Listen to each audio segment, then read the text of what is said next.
Today I'm in conversation with Kostas Giotis, the man who's changed the face of hair restoration in an incredible career spanning more than 50 years. 1970 was when it all began, and we'll talk about that shortly. But first, we're hearing your new philosophy building, and I know you're very proud of the role of Greece in the birth of democracy.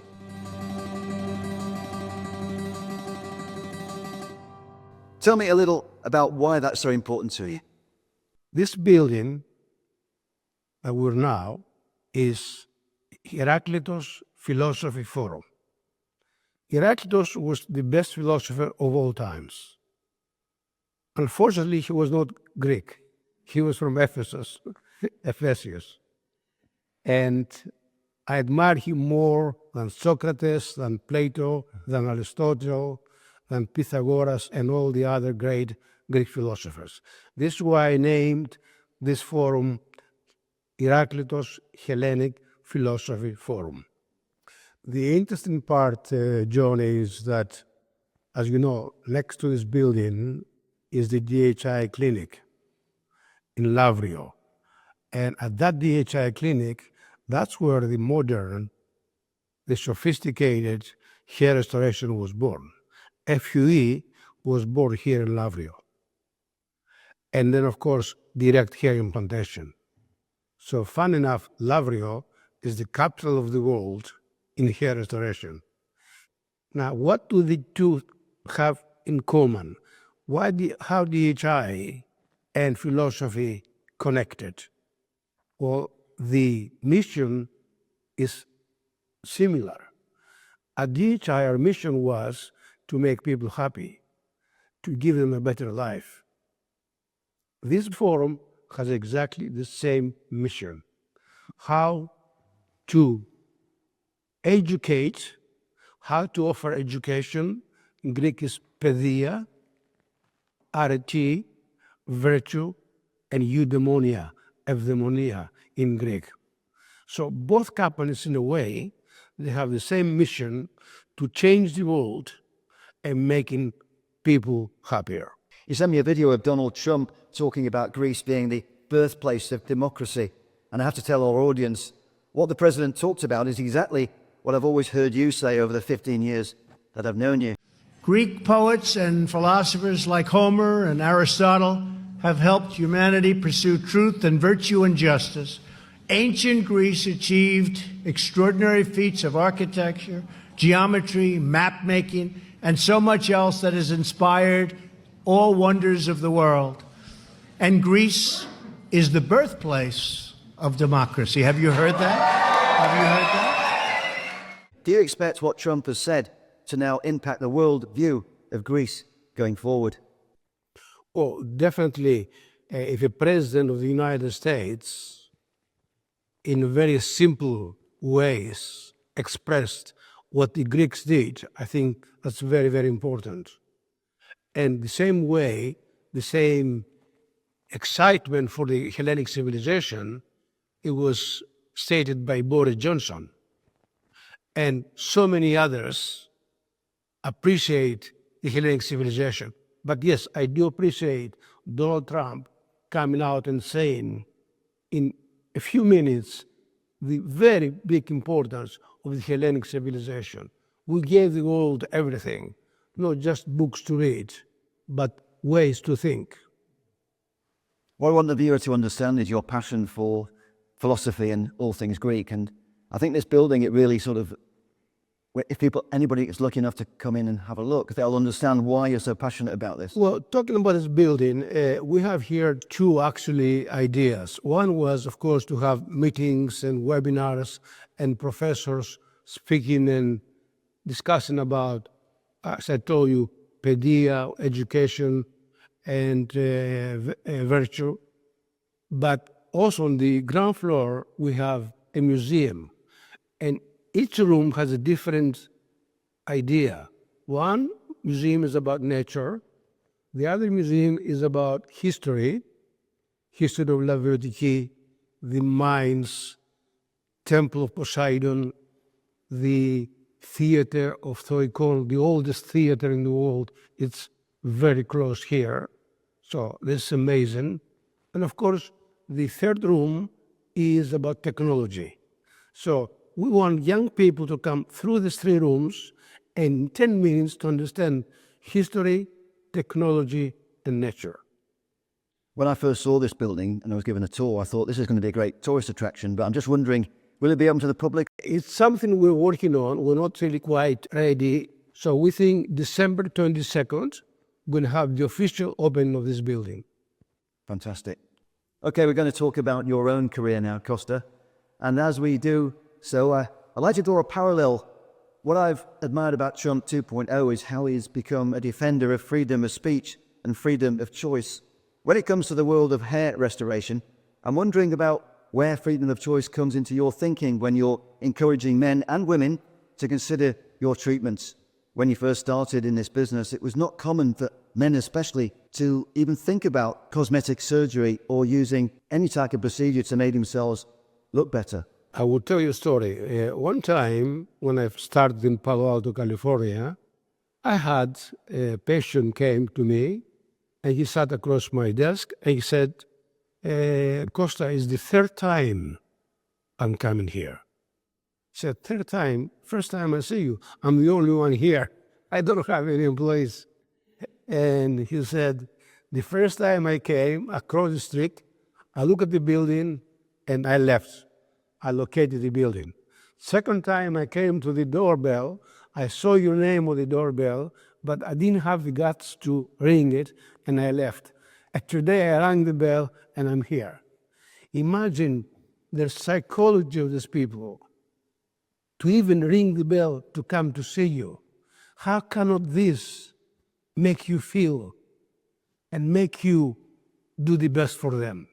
And that's what ignited me to give my life to these people. So do you feel that you're helping to empower people to choose what they're going to do to their own appearance? I think I'm helping people to educate themselves, to do the right decision. That's why we started the academy in London. So to me, again, we talk about education here at Heraclitus. DHI is very connected to education, and we have an academy, the world's only and first academy in hair restoration. So through education, not only we educate our doctors and our nurses, also we educate our patients how to make the right decision, because this is a lifetime decision. That was a great story about the guy who was deliberating about whether or not to come in and seek your help. But I'm just wondering, back in 1970, how did you get started and where did you get your drive and inspiration in the first place? Well, this is a good story. I was with my father-in-law on a weekend having dinner, and he was already looking for a job. I just came from Greece, and I found a job in Bank of America on the finance department, and I was going to start Monday. My father-in-law says, in our club, there is a guy who's looking for a salesman for hair pieces. I said, what are hair pieces? I had no idea. He said, hair piece for the hair or something. I said, okay, I'll talk to him. So I talked to him. His name was Robert Johan. He was a Mormon from Utah, a fantastic guy. I spoke to him, and Robert said, Costa, come tomorrow to dinner in my house in Woodside, beautiful house, with your wife for dinner. And after dinner, he says, tomorrow, Monday, you're starting. He taught me in a few weeks. I went with him in every appointment. And after a few weeks, he left one day and he said, Costa, you're on your own. And my first customer was a customer with Norwood 8.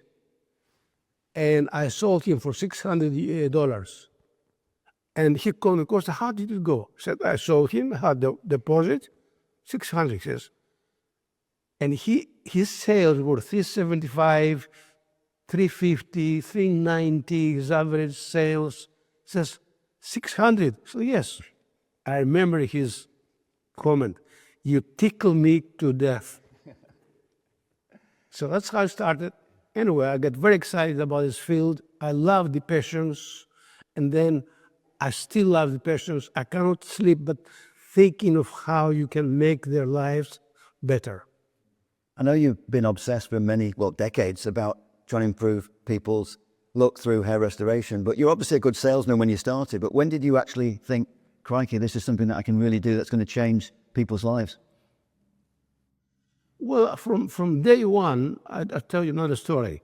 There was a patient who wanted to order a second hairpiece. It's okay, John, I will order for you a second hairpiece. There's no, Costa, tell me the story first. So he loved the way I would tell stories, and I was excited about what I was doing, so he wanted to hear me again. So I think from day one, I realized that this is my future. And I never did another job, and I never wanted to do another job. That's absolutely amazing.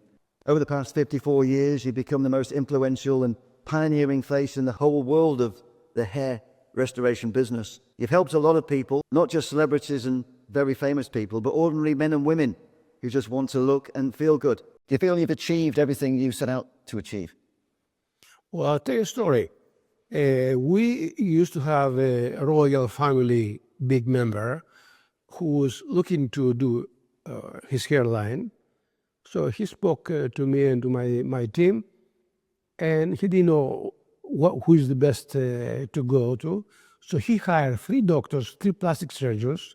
He sent 1 to Canada, 1 to USA, 1 to Europe for 1 month to search the market for the best solution. And after 1 month search, he came back and he says, no, I prefer Giotis DHI company. And he did DHI. Fantastic. I don't want to go too deep on the subject of hair restoration. There are plenty of videos prospective clients can find to show them the services you provide, but just give me a quick overview on how the industry has changed and your role in pioneering what you now describe as the most advanced hair restoration procedure in the world today. Well, when we started, like you said, there were very, very few companies. Now there are thousands.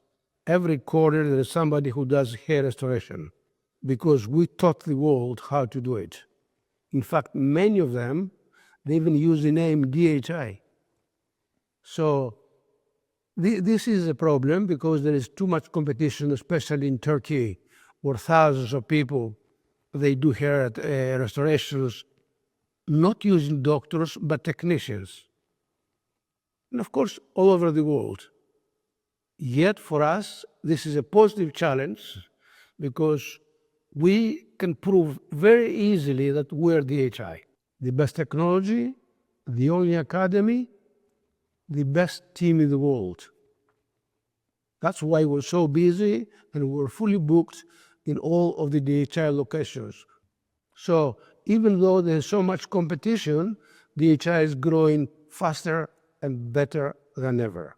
It's very interesting, I think, because I'm proud to say that I've had some DHI treatment, but if I went back in time, there's no way, personally, I would have gone for the old-fashioned strip surgery because it is quite barbaric. I think a lot of the surgery that you've done over the last decade or so has been correcting other people's, well, I'd say botch-up jobs maybe, but what I really admire about what your guys do, and I think this is quite important to you, is how it's all about making it as natural as possible. So I defy anybody who's not an expert to know that I've had the treatment done if they don't know me, because it looks so natural and it's incredible.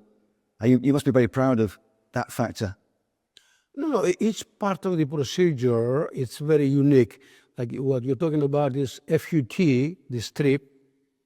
I was the first one, and I still say that FUT should be illegal. It's so barbaric, it should be illegalized.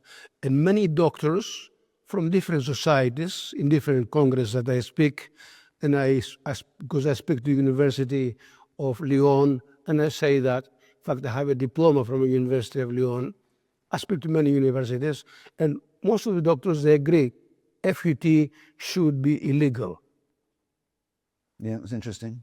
I mean, obviously when it was around, there wasn't anything else, so people didn't have the choice, but now we've got... Funny enough, today, even today in Europe, and especially in America, most clinics, they do FUT, and some they do FUE, but DHI, only DHI.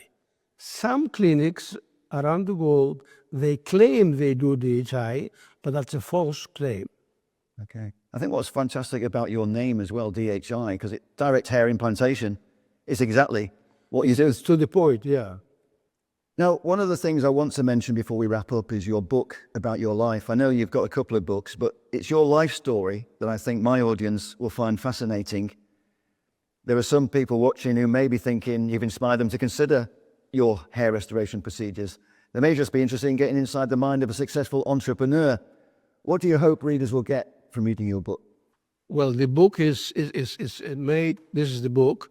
It's the story, and in fact, now I'm the process of a second book to update it, because there are many stories, even some that I just told you, that are not part of this book here yet. So I'm right now a second book, and I think the book is like a philosophy in a way. It's a history. It's a way to express yourself. And I'm trying to teach my kids and myself, read a page a day. I think one of the things that you really struck home, and I think it's a great tool for anybody who's selling or anybody who's in business, is you're very much a storyteller. And I like the way you relate stories to what you're selling, as in hair restoration. I think that's a great skill that you've got, and I think that's obviously a great thing that's helped you. To me, that's what like I said, I'm trying to teach my kids, is the story that counts. Because everything has a story. Even an animal, I have a donkey. Well, my donkey has a story. And when I talk to people and friends, I say, oh, you have a donkey. I tell the story of the donkey, how he lives, how he acts, how he behaves, what he does. So I think, to me, the story is important. That's why we run a historic building right now, talking about Heraclitus, who was a philosopher, and he was the biggest mind of all times. Fantastic. I do relate to you because I see myself as a storyteller in a different medium because I'm working in the media.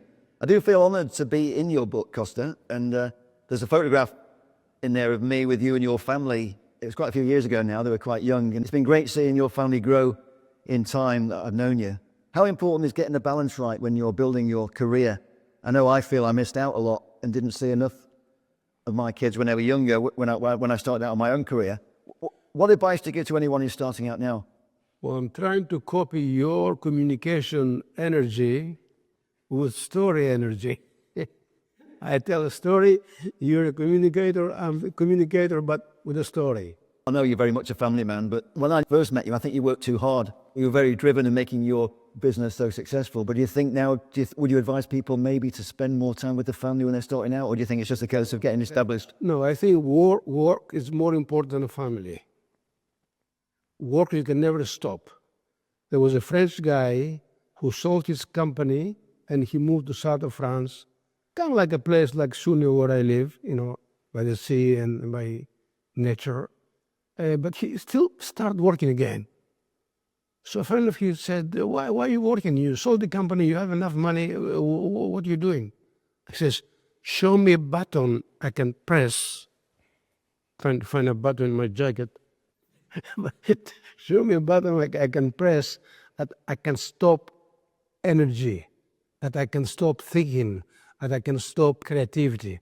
I'll never stop working. That's why I started this Hellenic Philosophy Forum, and I'm starting a new aesthetics company, which is based on the DHI philosophy, on caring, on educating the patient, on a very exclusive protocol, on a very strict protocol. So I'm starting that. So instead of, let's say, reduce my work, I increase my work. So as we said, you've been going 54 years with DHI. Do you feel like you've achieved everything you can achieve in that direction? You're looking for new goals then? No, I don't think I achieved everything I wanted to achieve. I don't think anybody achieves everything they want to achieve, because the goals are so big and the potential is so great. So no, I didn't achieve everything. But I'm working on a 21 actually new plans for the new year, how to change the new century, in 24th century. And one of the 21, if that succeeds, that would change the hair restoration again. I won't tell you that as a secret, but if that succeeds, we'll know in a year, that would change the hair restoration once more. Very interesting. Costa, it's been a great inspiration over the past 15 years that we've known each other, following your story and learning about what you've done in your career and your views on democracy and philosophy, and I hope people buy your book. Tell us where they can get the book. The book you can get from any DHI clinic, but you can go to the website, you can just fill out your name and it will be sent, at least for now, it's free of charge. You're a good man, Kostas. Thanks very much for your time. It was my pleasure. Thank you. The United States and all of Western civilization has been profoundly shaped by the extraordinary achievements of the Greek people, stretching all the way back to ancient times, long time. It's a great culture.